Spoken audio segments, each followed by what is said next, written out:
People often ask me about books that I have read that have influenced the way that I think.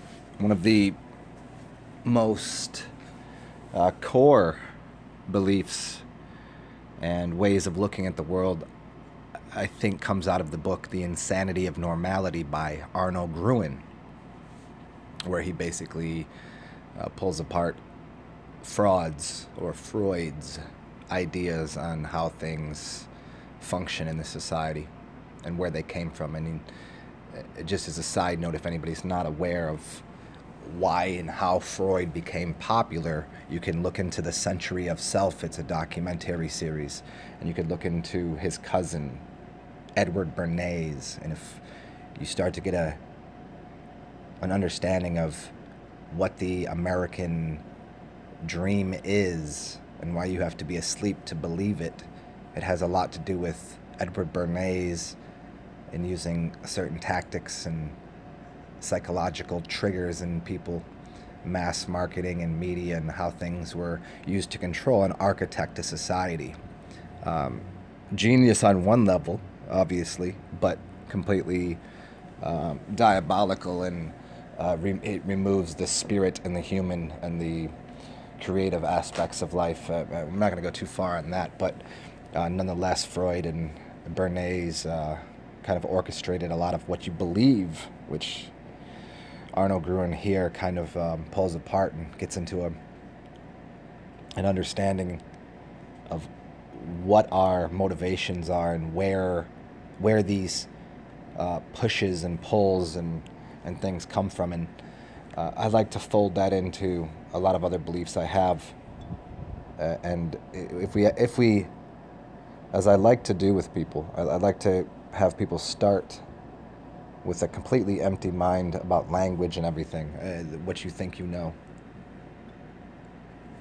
And try to, they say, look at the world through a child's eyes. And we have to remember a child is a receiving unit of information, and it's not using language quite yet to construct a universe. They're using all of their given tools, their created tools. I don't like to say God-given, however you'd like to put that, but their ways of entertaining and absorbing reality doesn't include a language yet. So as we step into this a little deeper and try to qualify what quality is, and this goes into another book that I speak about often, Zen and the Art of Motorcycle Maintenance, and it's understanding of quality. Now there's another book you can go read if you want to get a really good foundation, a good base point for a lot of my understandings. Read those two books, and then go listen to Alan Watts, and then go listen to more recently, I've been listening to Neville Goddard, and that takes it more into the spiritual realm and how I view magic. And then you could look into Terence McKenna, listen to him.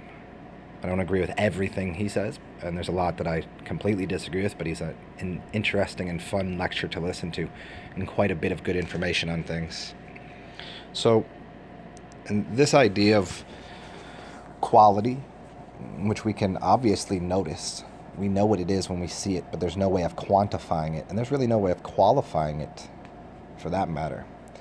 And this quality and this quality thing that we're talking about, and has something to do with creativity, and it has something to do with authenticity, and how that's really sucked out of people, how it's through all of the systems, all of the culturized systems that have been architected. Basically, people are here fulfilling other people's dreams. They've been put in positions of moving the cogs and the wheels in other people's ideas. This goes into a talk I was doing recently, that I suggested that maybe this might be true, that we live in a magical realm so far beyond the capacity for you to understand that if you could withhold all of your knowledge for a second and listen to some of the ancient wisdom keepers and look into what magic is, and realize that there are, it is said, there are magicians that actually create a being that walks with them, that you wouldn't notice as anything but human, but they know they created it out of a magical realm. And I don't want to go too far into that, but it said there's magicians that do that. Now, what if, on this grand scheme of things, that's what has happened? What if we're talking about soulless people that don't have even a spirit, for that matter. They're just empty vessels. Now, in a magical way, that might be occurring, but in a more direct psychological way, what has happened is the stunting or the retardation of growth mentally, physically, spiritually, and the capacity. Because I think it seems that people grow their soul. They're born with a spirit which can be removed, which is seemingly what happens to most people through the education system and the indoctrination systems of the media and every other thing that's going on. Now, it doesn't really matter how it happens, but we're left with people that are, they're not any, the use of their body, the use of their mind is not even, it doesn't even seem like they have it anymore. They're not even, you know, they talk about automatons. No matter how good someone is at something, they're still an automatic response mechanism. They're an arm to something else. They're someone's, as you look at it as a corporation, and you realize a corporation is called a corpse, or it's a dead entity, and we fill it up with what seems to be bits and pieces of human spirits. And in fact, most of those are not even real spirits. They're just humans, you know, human forms that are walking in and doing 40 hours of work to create something for a larger conglomerate. And those things actually, in most cases, end up feeding the ignorances of the masses. You know, you got 20,000 people working for Mattel, and Johnson & Johnson's 100,000 employees across the world, and they're selling toys that are made of plastics, drugs that are making people's, I mean, they're actually feeding into and fueling the own set of insane circumstances that they were born into, but they don't even see it because they're already part of, processed into the system so deeply. And when we get into that and understanding it from, we'll look at the destruction of things. I mean, I'm not talking about destruction in the form of Shakti and Shiva. I'm not talking about destruction and, say, you know, burn down the field so new things can be birthed. I'm not talking about the phoenix rising out of the ashes. I'm not talking about that. No, we're talking about something just quite more, I don't know, malevolent. And I try not to steer things that way and think that there's a necessary evil, because I don't think so. But it seems that, you know, things have, no one's at the helm anymore. It's just a big mess of a bunch of people just stepping on each other's faces to get ahead. And that's obvious to see. And so what is the solution? Is there a solution? Is there a solution individually? Is there a solution collectively for small groups, societies, little organized communities? Sure, there might be, but there is, if we all get into it, we're all big one collective unit. And so if there are these people with these giant compassionate minds of wisdom beyond your knowledge, why haven't things changed all over the earth? It would only take a few of us, as they say. Just my thoughts should be powerful enough. Are they? Have they been? To a degree, I suspect so in some ways. And this has to do with how far is the Promethean reach? How far do your hands go? How far does your voice go? How far does your energetic quality, your signature, what you are, where does that go? And most people don't even have a signature. They don't even have a sign of nature anymore. In fact, their signature has become bottlenecked. You're taught how to write cursive. You're taught how to write English with these certain symbols and letters. So even that sign of nature, because that's what it is, it's a sign of nature, has been so dialed into that you don't even have much of a creative expression of the way that you would even sign your own name. You know, you looked at a few things, here's kind of a guideline, and no one's true, authentic signature comes out of that. It's just it's almost like a seal that they put on things that it wasn't even theirs to begin with. So as we come out of the womb and everything becomes immediately steered towards oblivion, immediately you're thrust into this strange place. And if you look into that movie, was it The Life of Brian? It was one of those where the first scene is the baby coming out of the womb, and what you'd see and how crazy that is. The lights and all of these strange people and these masks on, and like how it's sterile, and it shouldn't be. None of those things should be true. They cut the baby out of it, and all of that craziness. As soon as you breach through as an organic structure, they immediately start doing inorganic things to you. They start labeling, boxing, cutting, prodding, poking, in the name of what? I don't know. It seems to be, the sin that somebody believes in, the evil that someone believed in a while ago that turned into what you see as the types of priestcrafts. Everyone was born into sin if you're religious, and if you're scientific, you certainly believe people are sinners, meaning that people are deviating from health. So immediately you think, you have the same exact mindset if you're into science. Christianity and all the other religions say immediately that you're born into sin and that you're doing something wrong, and you're basically evil, and you're gonna go to hell. And science says you're born into something, and let's cut those organs out. Let's cut this thing off. That can't be right. However you're made, we're just an evolutionary product. See, all of those things are they're built into the equation, and so we've normalized insanity. We've normalized so many profoundly just. Has anybody looked around and considered how bizarre so many of the ritualistic behaviors that people have? So this goes into a lot of other talks I've done that as much as people you need to disagree if you like, but it doesn't change the matter of fact of what quality is and what health is.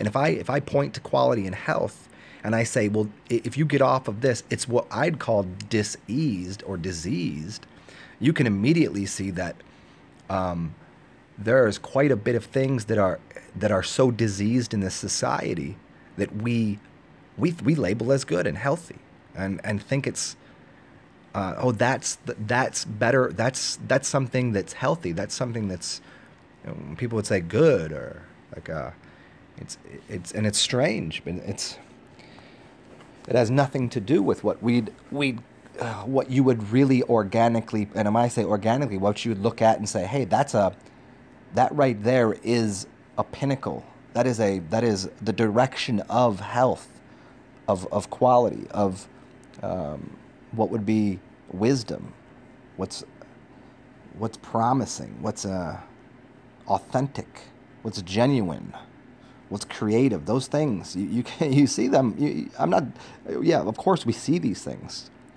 and they exist everywhere, and we have to sometimes hunt them out and search for them. But what's become so popularized, normalized, is to be, what they say is, there are so many things, that's just normal. Well, normal does not in any way, shape, or form equal health.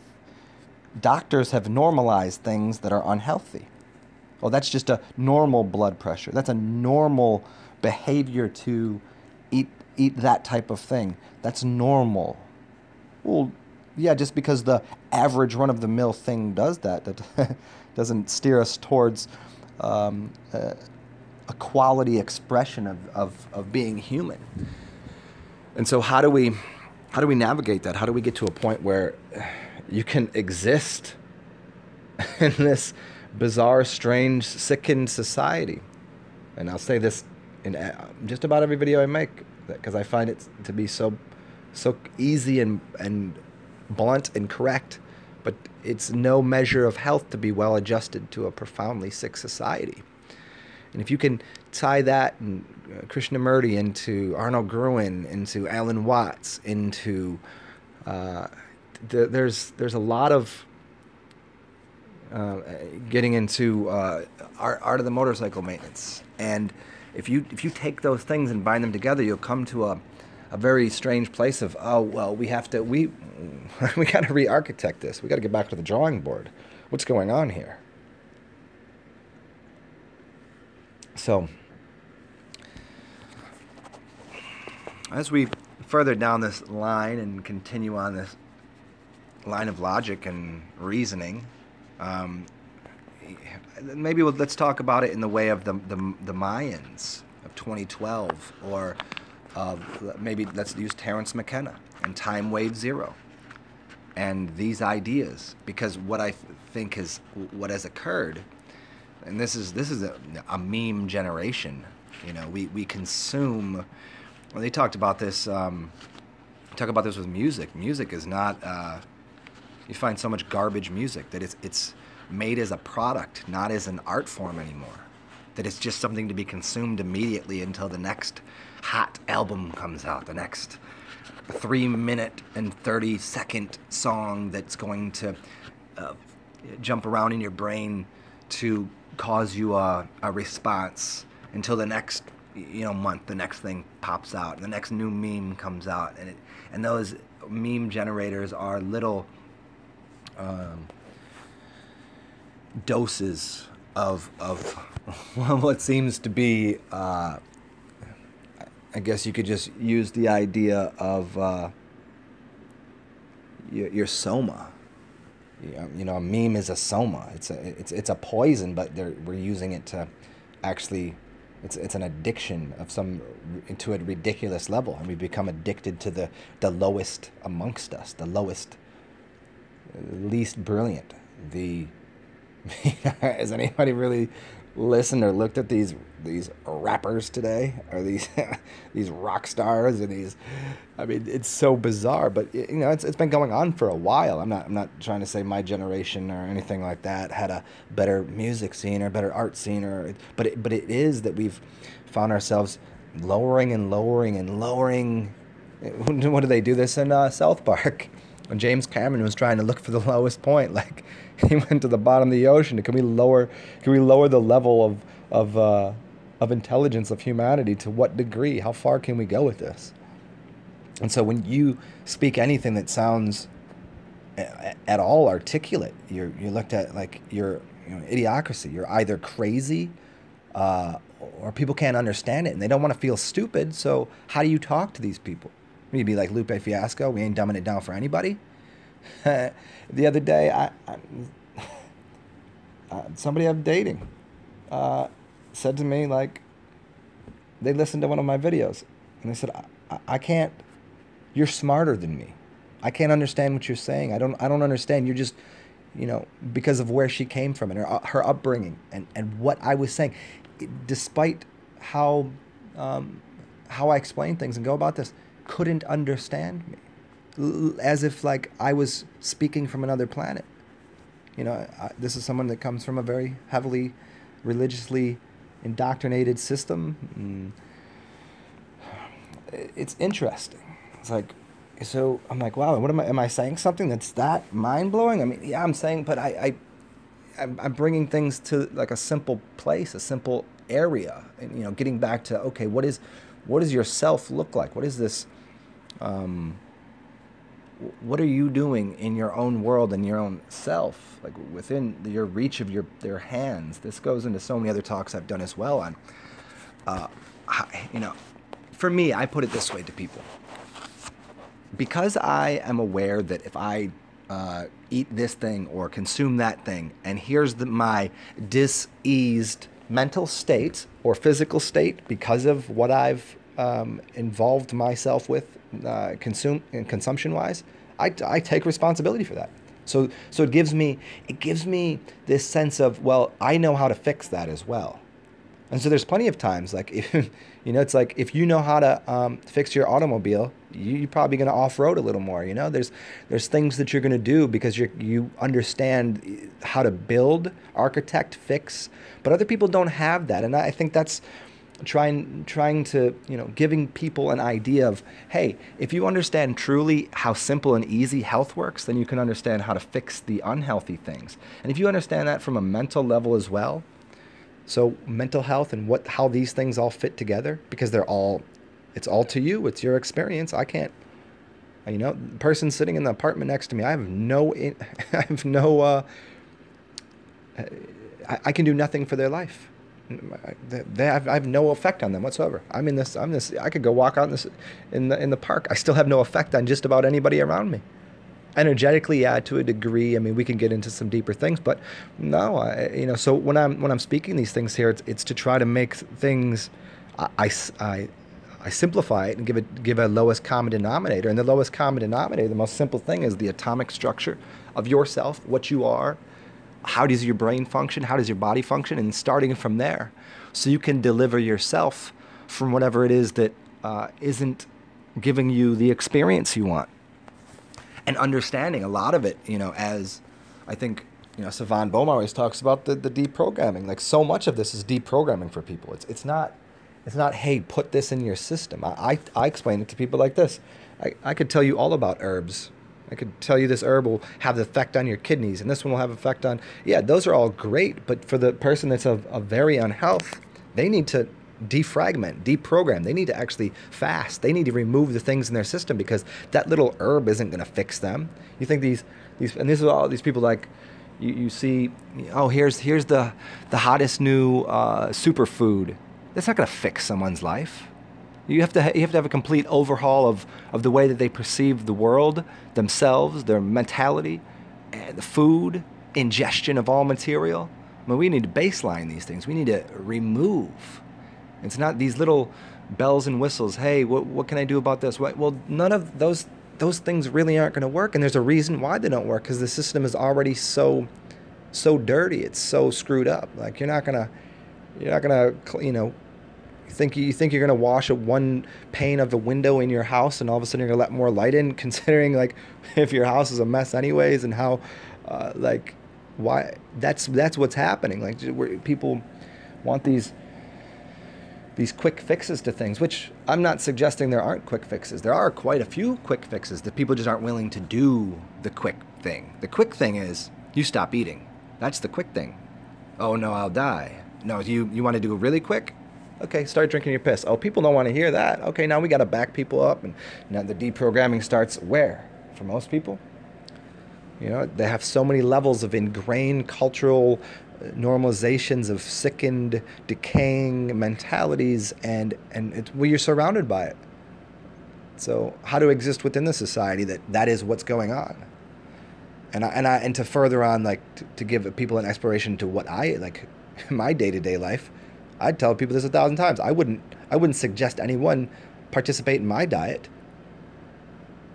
I mean, when I'm doing cleansing and when I'm doing certain things, sure, I can tell you all about those things, but as a holistic thing of what I do, where I go, and the kinds of things I consume, I would not suggest that to someone else, because they're already doing some of those things that are unhealthy. I do plenty of unhealthy things. I do things that are diseased or off of the straight and narrow. But I know that I'm doing that. I'm well aware of that, and I'm well aware of how to get back. I can bilocate myself. I can strategically navigate something, because, okay, if I do this, then I need a day after to do this, and I'll just have to repair this. But while I'm in there, I know what I'm doing there. See, for somebody else to just, that would just be, see, people need to go in the opposite direction, Most people, until you get a hold of and clean your ship and your entire mentality, then you can, from that standpoint, make any choice you'd like. See, there's a big difference. See, most people, they're under the illusion of choice. You don't have choice. You don't have choice until you've cleansed yourself, and then you can make a choice. Most people have addictions, and it's a choice of what addiction to fulfill. And in that, it's a very small degree of things that you can choose from. You wake up every morning, you have breakfast as cereal, and you eat eggs and bacon, and this is your breakfast. You're just the for me to do that, because I go and hang out with some people, and that's what they eat. I want to be in their circle of their realm of speaking and being on that vibe to be able to pull people out of that. If I choose to do that's much different than if somebody does that every day. What they need to do is walk away from that. Because for me, I don't need to do that. It's not a requirement. See? So what people, when you come to finding your essential self, that's the point of expression, creativity, understanding quality, and choice. When you can actually make a choice, when you could walk into a store and you could choose the strawberries, you could choose the chicken wings, you could choose, well, see, most people, they don't have a choice in choosing the strawberries, you see, because their addiction is already so fulfilled in them. They're not going to eat that healthy thing. I know these people. I've seen this. So this is just a matter of opening up a palette of hey, here's a full experience out here. And as I'll always say, there's nothing bad out here. Everything of this, you'd say at the Julius Caesar's world, everything is diseased to some degree. Everything has some sort of, there's some health and there's some quality out there that we can participate in and dance with. But most everything in the society is diseased and decaying to a degree, and there's no getting away from that. I mean, if you want to get away from that, then go live in the forest and do your chanting and do all of that. But that's only for a small number of people. And I'm not talking to them. I'm talking about years and years ago. I went to what was the gathering? It was kind of like a collective of Buddhists. And they always talked about how there's people that they have the 9-to-5 job, but they're Buddhas. They always have that kind of idea. And I like that. I like that little notion they had. I didn't participate in too much they were talking about. I walked away from that very quickly, but nonetheless, Autobiography of a Yogi, whatever, that's a great book too. And that's just reminding me of where that came from. So this is just a matter of getting yourself to the point of being able to make choices in Caesar's world. I mean, you're going to make these Jesus choices, meaning imaginative, out of body, let's have these experiences, but you always live them out in this plane of existence. And anything on this plane of existence is you're going to get bumps and bruises. If you want to learn how to ride a bike and have that experience, you're going to have some bruised up, bumped up knees. That's just part of it. So to think that you walk out of here, this whole thing, without a couple bumps and bruises, I mean, it's not going to happen. But along the way, what you can learn to do very quickly and easily, once you get to the point of finding out who you are and what you stand for, and how you express yourself creatively, and what is this actual essential quality of things, you can stand there as an ability to make a choice for yourself, whatever it might be. And that's power to a degree. Like, to have the power to even the next level of choices go to consume or not to consume, because most people are, that's the biggest one. Somebody thinks about fasting and they can't eat for 3 days. Oh my goodness, they're dying in their mind. And then I suggest to somebody to do it for 40 days. Oh, that's insane, right? But it's the most sane thing you could ever do, and that's the weird part. But to give someone the choice of, oh, you can choose anything in this store or choose nothing at all. That's an even next level of power, and it's not always choosing nothing. I used to be, I got myself really deep into being strictly so heavy into being a vegetarian and so heavy into fasting, and here's what you need to do. And I found myself getting stuck. I got stuck into what I thought healthy was, and then obviously now I've come to the terms with the simple idea that it was unhealthy to be so strict in what I thought health was. That my tension about needing to do a certain set of things to get a result, that was my level of unhealth. We all express these unhealthy behaviors in many different ways, but it's getting to the point of, hey, well, let's just flow with it and see what happens, see what choices we can make here. So have a beautiful time making choices and deprogramming yourself, everybody. We'll talk soon.